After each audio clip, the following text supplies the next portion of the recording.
ब्रह्मा एक बार फिर गहन ध्यान में लीन हुए।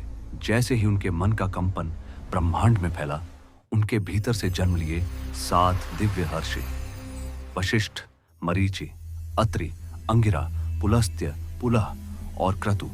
यही बने सप्तर्षि, ज्ञान और धर्म की अग्निशिखाएं। पूरे ब्रह्मांड में एक दिव्य संगीत गूंज उठा।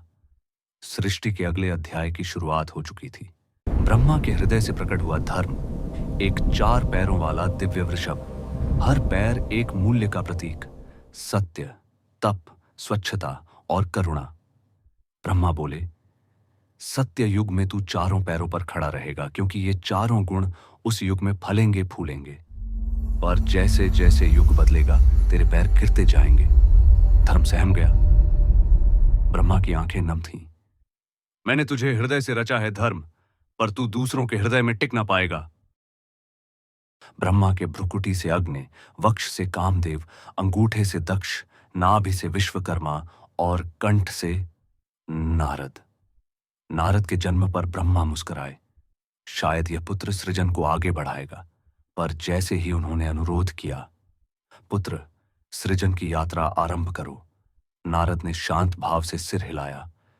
नारद बोले, यह संसार जन्म और मृत्यु का जाल है। मुझे न वह भौतिक सुख चाहिए, न सृजन। मैं तो नारायण के उस लोक में लीन रहना चाहता हूं, जहां न समय है न माया। ब्रह्मा कांप उठे।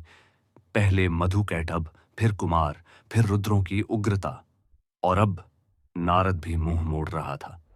उनकी आंखों में क्रोध की ज्वाला भड़क उठी। शाप देता हूं तुझे, तू गंधर्व बनेगा, बस गाएगा, गुनगुनाएगा, पर सृजन से दूर रहेगा।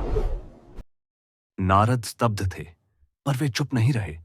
हे ब्रह्मा, जैसे आपने अपने क्रोध पर नियंत्रण नहीं रखा, वैसे ही भविष्य में आप अपनी वासना पर भी काबू नहीं रख पाएंगे।